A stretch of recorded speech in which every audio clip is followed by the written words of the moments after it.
Welcome back, everybody, for another deep dive. This time, we're going to look at the world of sustainable finance. Okay. And more specifically, its impact on the insurance industry. We're going to take a close look at the EU's Sustainable Finance Disclosure Regulation, or as it's more commonly known, the SFDR. Yeah, the SFDR. Right. And this is causing some pretty big waves. Yeah. Some experts are saying that it's actually forcing insurers to choose between radical adaptation or basically becoming obsolete. I mean, yeah, this is a pretty strong statement. It is a strong statement. But I can see where they're coming from. This isn't just, a little update or a minor change. This is a complete shift in how the financial sector, and of course that includes insurance, needs to function from now on.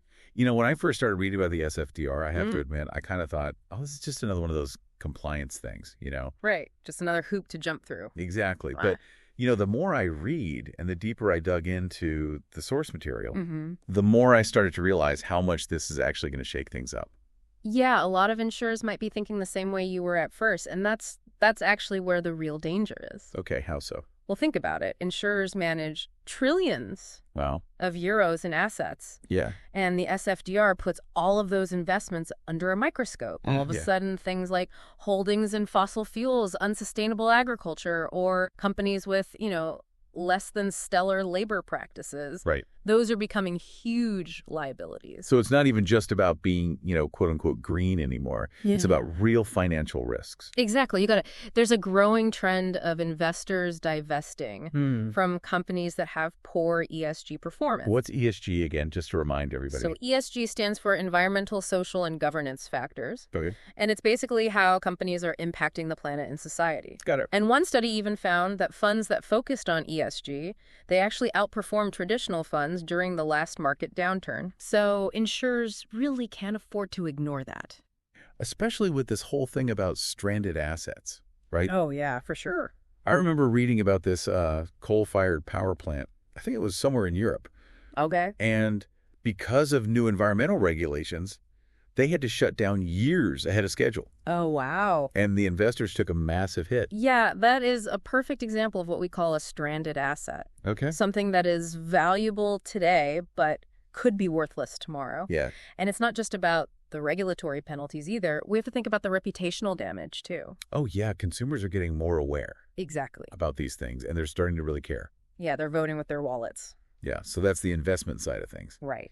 But from what I was reading, the SFDR also has a pretty big impact on how insurers actually assess and price risk. Oh, yeah. Underwriting, which is essentially the core the heart of the business. Of the insurance business that has to adapt as well. Because if insurers keep underwriting, these high-risk industries without thinking about those ESG factors, well, they're not only perpetuating harmful practices, right, but they're also setting themselves up for even bigger risks further down the line. That makes sense if you're insuring a company that has terrible environmental practices, but you don't even really take those into account when you're pricing the risk. Yeah. You're setting yourself up for a potential disaster. Right. And these risks aren't just hypothetical either. I mean, think about the fact that we're seeing more and more of these climate-related events. Like floods, wildfires, all that. Exactly. Those things are becoming more frequent and more severe. Right. And if insurers aren't really, getting a handle on how to assess those risks properly, well, they're going to face some pretty serious financial consequences. It really sounds like the SFDR is forcing a complete rethinking of how insurers need to manage risk. Yeah. But, there's another big challenge that kept popping up in the research I was doing. And that's this whole data issue. Oh, yeah, the data. Can you talk a little bit more about that? Sure. So the SFDR requires companies to provide very specific, very high-quality ESG data for their reporting. But the problem is a lot of companies in the insurance industry, they're not used to collecting or analyzing this kind of information. Like they're used to the traditional financial stuff. Exactly. Traditional financial data. Yeah, they're comfortable with that. But ESG data is a whole different ballgame. So what kind of data are we talking about here specifically? Can you give me an example of something that insurers might have trouble getting their hands on? Okay, so let's say you're insuring a clothing manufacturer. Okay. Under the SFDR, you would need to know things about their entire supply chain. Like, where are they sourcing their materials from? What are their labor practices like? What's their overall carbon footprint? Wow. It's that level of granular detail that can be really tough to find. Yeah. especially if you're dealing with a company that has, you know, complicated global operations. So what happens if you have this kind of data deficiency? Right. Does it just mean that, you don't fill out the paperwork correctly? It's actually a much bigger deal than that. Oh, Think about it. If you're submitting inaccurate reports, well, that's a compliance risk right there. yeah. And if you can't properly assess risks because you just don't have the data, then your entire risk management strategy falls apart. That's true. Plus, all the companies that are actually investing in strong ESG data systems, they're the ones that are going to have a big advantage over everybody else. So it's not just a matter of ticking boxes. Yeah. It's about making some really fundamental changes Yeah, to how insurers do business. for sure. But I have also heard some people pushing back a little bit on this whole thing, saying that the SFDR is too complex and too ambiguous. Yeah, and that's another valid concern. The standards are still being worked out, and there are a lot of different interpretations, Right. depending on where you are. So you've got this very complex regulation on the one hand, and then this huge gap in the data that's needed on the other. Yeah, You mentioned earlier that some insurers might just see this as another compliance headache. right. But it sounds like that approach could actually backfire pretty badly. Oh, absolutely. And this is where we run into the problem of what we call cultural inertia. Okay. The insurance industry is very traditional, Yeah. and it's been around for a long time. Right. And it can be really slow to change. And that risk-averse mentality that a lot of companies have, Yeah. it can make it really difficult for them to actually embrace these changes that they need to make. So it's not just about understanding the rules. No, It's about really shifting the entire culture the entire culture of the industry, of the industry, yeah. which is a pretty tall order. It is a tall order. And think about this. Companies that are clinging to the old ways of doing things, Yeah. they're going to have a hard time attracting top talent, Yeah. Especially like the younger generation. especially younger professionals who are really passionate about sustainability. Right. And they risk alienating their customers who are really starting to demand that companies take ESG seriously. It sounds like the stakes are pretty high. Oh, yeah, the stakes are very high. But, reading through all this stuff, it wasn't all doom and gloom. Right. There were some really interesting examples of how the SFDR is actually creating some opportunities as well. That's what's so interesting about all of this. Yeah. The companies that are really leaning into the SFDR are starting to see some incredible results. So let's talk about that. What are some of the ways that they're actually innovating and transforming their businesses because of the SFDR? Okay, so one of the coolest things I've seen is this rise of green insurance products. Okay, what does that mean? So these are insurance policies that actually encourage policyholders to make eco-friendly choices. Like what kind of things? Things like discounts on your premiums if you have an electric car, Oh. or if you have energy-efficient appliances in your home, things Okay. like that. So it's not just about mitigating risk. No. It's about actively promoting sustainability. Right, exactly. I actually came across this case study about a big insurance company in Europe that launched a green home insurance product. Okay. And they actually saw a 20% increase in new policies within the first year. Wow. And on top of that, their claims rate was actually lower compared to their traditional policies. That's awesome. And it's a great example of how sustainability can actually be good for business. Yeah. And we're seeing similar things happening with ESG-linked policies, Okay. where the terms of the policy and the pricing are linked to how well the company is doing on ESG. So a company that has a good track record on sustainability would get better rates. Exactly. And maybe even some other perks as well. That's cool. It's a great way to encourage companies to improve their ESG scores, Yeah. which then, creates this positive feedback loop for the insurer as well. Yeah. Because they're reducing their risk exposure and they're helping to create a more sustainable economy. It's like using the power of insurance to actually make things better. Right. I love that idea. Yeah. What are some other areas where you're seeing this innovation happen? Well, another area that's really starting to take off is parametric insurance. Okay, I've heard that term thrown around. What is that exactly? So this is particularly relevant to climate change. Yep. It's basically using technology to trigger payouts based on certain parameters. Okay. Like if there's a specific weather event or another environmental trigger. So let's say, for example, there's a major flood in a certain region. Right. If I have parametric insurance, I'd automatically get a payout You got it. based on the flood level, even if I don't file like a traditional claim. Exactly, and that's the beauty of it. It speeds up the entire claims process, Especially after a natural disaster. especially after a natural disaster. And it's also much more transparent because it's based on data and technology. Right. But it can be a lot more efficient than those traditional claims models. This is all really exciting stuff, but let's be realistic for a second.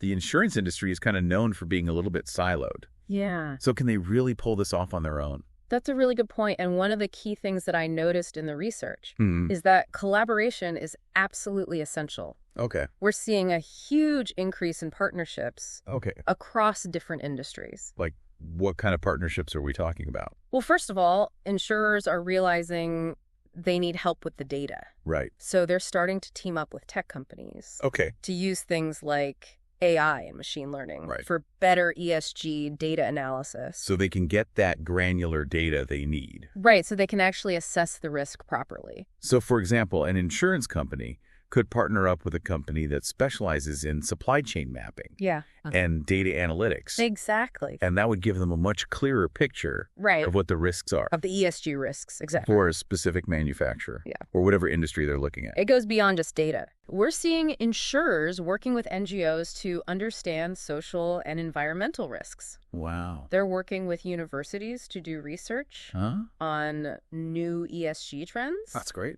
And they're even starting to work with governments on policy initiatives related to sustainability. It's amazing. It is. So basically, they're breaking down those silos and taking a much more holistic approach A much more holistic approach. That's exactly right. to sustainability. Yeah.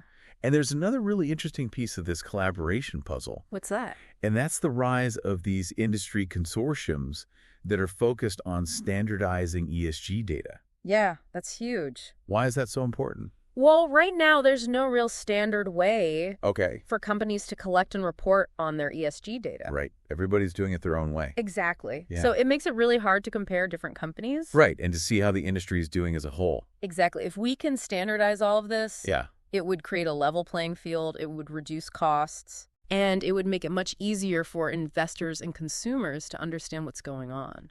So it's like creating a universal language. It is. It's a universal language for sustainability.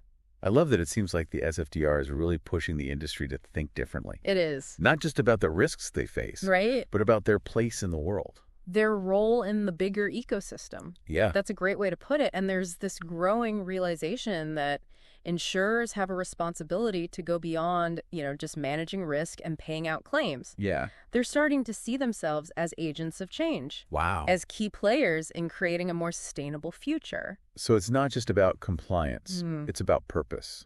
Exactly. And that brings us to a really critical part of this whole discussion, and that's the moral imperative. What do you mean by that? It's not enough anymore to just talk about ESG in terms of, financial risk or opportunity. Yeah. There's this growing recognition that the insurance industry actually has a moral obligation to consider the broader impact of their decisions. So let's dive into that a little bit. Right. What are some of the ethical considerations that are driving this shift? Well, just think about the power that the insurance industry has. I mean, they're managing trillions of euros. Right. If they start shifting their investments away from fossil fuels and towards renewable energy, Yeah. they can have a massive impact Huge. on the transition to a low-carbon economy. So it's not just about avoiding bad investments. Mm. It's about actively investing in the solutions. It is, and it goes beyond climate change, too. Okay. If they start looking at social risks in their underwriting and investment practices, Uh-huh. they can help to create a more just and equitable world. How would that work? Can you give me an example? Sure, let's say an insurer is thinking about insuring a company that wants to build a new factory. Okay. Well, they could look at the company's labor practices. Mm. How are they treating their employees? Right. What's their impact on the local community? Yeah. Are they committed to diversity and inclusion? All of these things would factor into their decisions. So they're not just looking at the financial risk of that project. No. They're also looking at the potential social and environmental consequences. Exactly, and that's a big shift from the traditional way of doing things. And what about the ESG governance? That's a big part of it too, right? Oh, for sure. Insurers can play a crucial role Yeah. in promoting strong governance Mhm. within the companies that they're insuring and investing in. Right. And that can help to reduce corruption, improve transparency, Yeah. and create more stability In the world. in the global economy. It's kind of amazing how the SFDR is pushing all of these important conversations. Yes. It's like the entire industry is going through an existential crisis. You could say that, but I actually think it's a healthy crisis. Okay. It's making insurers ask themselves some really hard questions about what their role in society is. Right. And what their responsibility is. With the future. To future generations. So it's a really turbulent time, Yep. but it's also a time of massive opportunity. It is the companies that see this as a challenge. Mm-hmm. And not just as a burden. Right. But as a way to actually create positive change. Yeah. Those are the companies that are going to do really well. This has been so insightful, but I'm sure our listeners are thinking, okay, this is all great in theory, but what does it actually look like in practice? That is a great question, and that's exactly what we're going to cover when we come back for the final part of our deep dive. Great. I can't wait to hear it.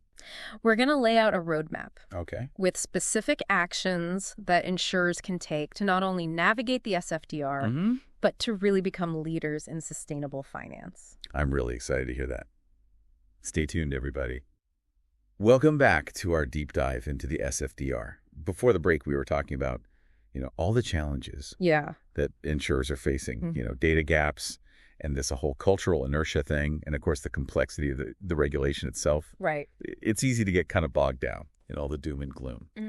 But I'm really excited to shift gears now. Okay. And talk about how some insurers are actually turning these challenges into opportunities. Yeah, that's what I find so fascinating about all of this. Yeah. The companies that are really leaning into the SFDR are starting to see some amazing results. So let's get specific. What are some of the ways that they're actually innovating and transforming their business?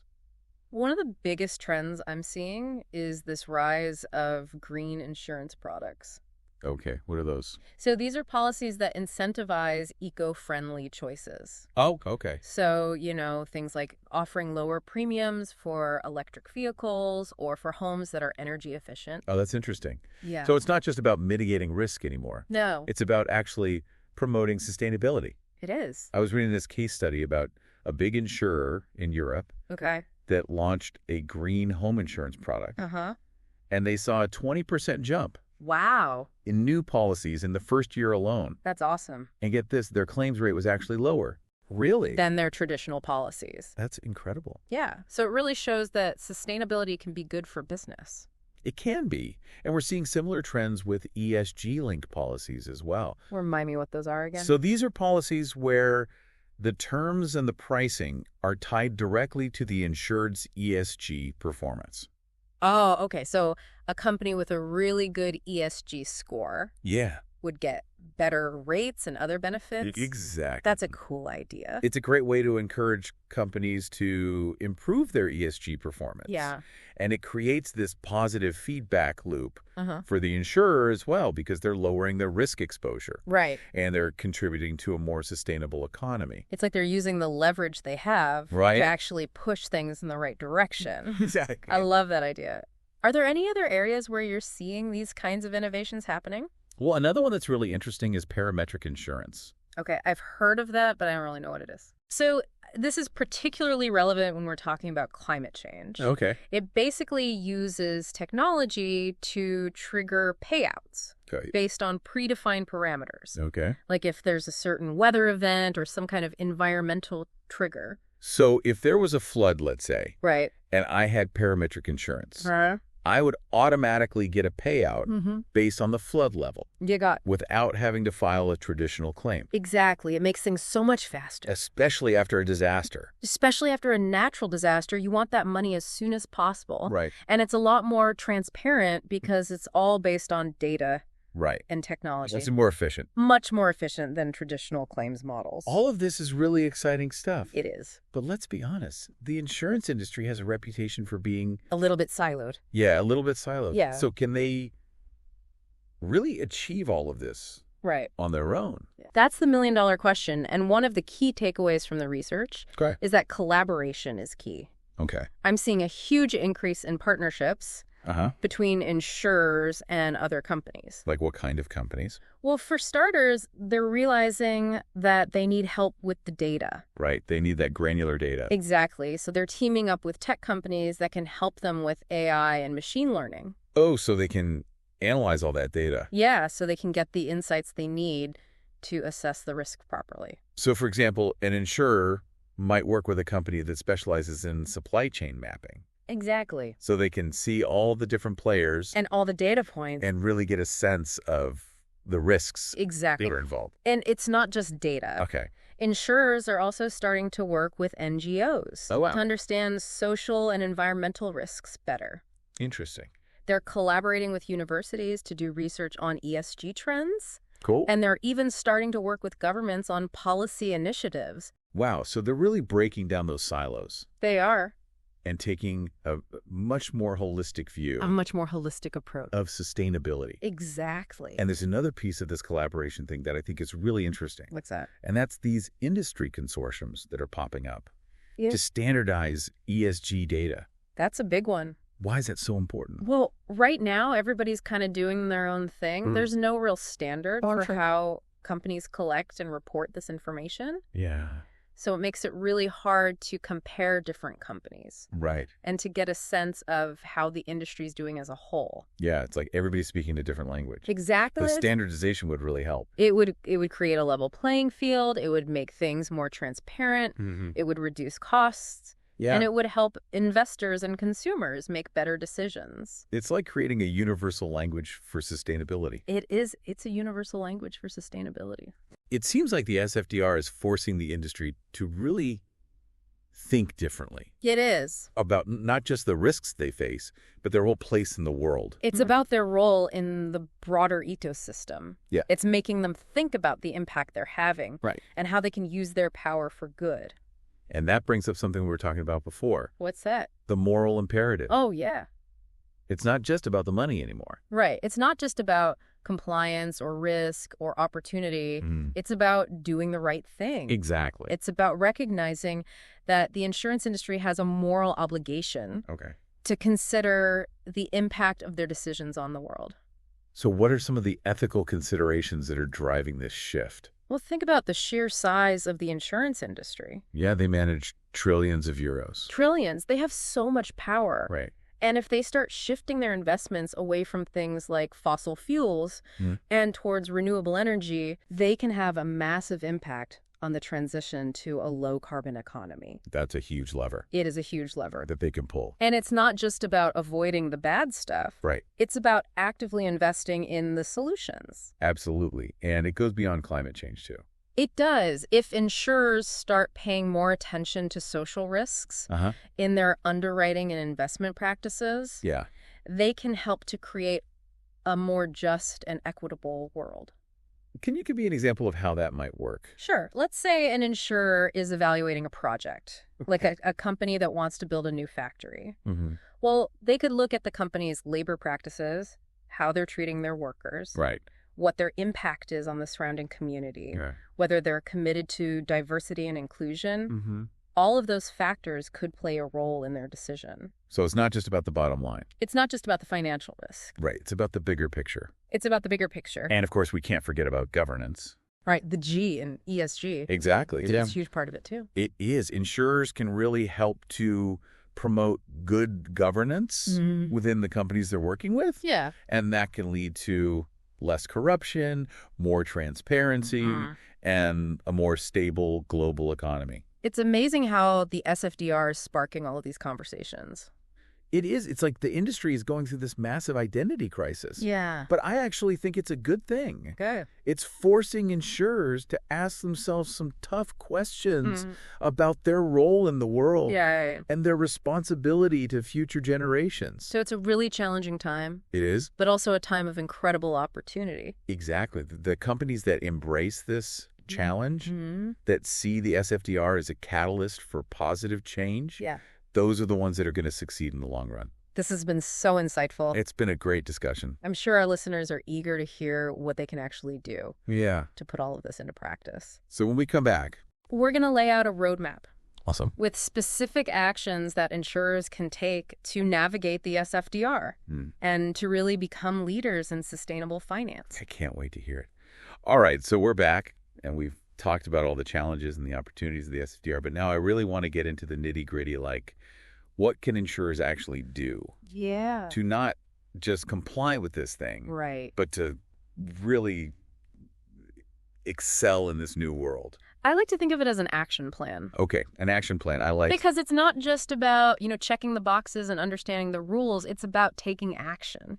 So for those insurers that want to be leaders, where do they even begin? Well, it all starts at the top Okay. with real leadership commitment. Okay, so buy-in from the top. It can't just be something that the compliance team is handling. Right. This has to be driven from the top. Okay. Senior management needs to make sustainability part of the DNA of the organization. I've seen that in other industries. If the CEO isn't really behind it, those sustainability initiatives, They fizzle out. they fizzle out. It becomes the flavor of the month. Yeah, exactly. And then it's gone. Right. Sustainability has to be a core strategic priority, Okay. not just some side project. Got it. And that leads to the next step, right? Yeah. Which is... Holistic integration. Okay. It can't just be, one sustainability department off in a corner. Right. It needs to be everywhere. ESG considerations need to be built into every single part of the business. Underwriting, Right? investments, Yeah. product development, everything. So you're really breaking down those silos Got to break down the silo. and making sustainability everybody's job. Everybody's job. That's right.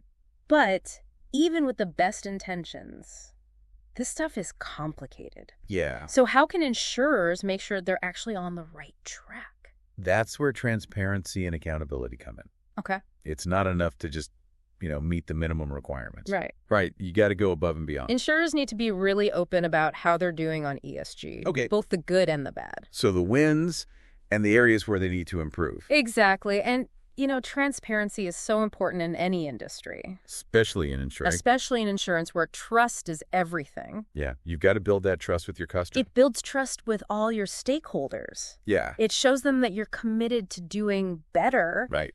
And it holds you accountable. To your goals. Exactly. And that brings us to the final step. Okay. Adaptation. Okay. The world of sustainable finance is constantly changing. Oh, yeah, for sure. There are new regulations, new technologies, new ideas popping up all the time. So you can't just, set it, forget it. You got to be ready to learn and adapt. Stay agile. Exactly. Be agile, be adaptable, be willing to experiment and try new things. And that's where technology comes in, right? Technology, see?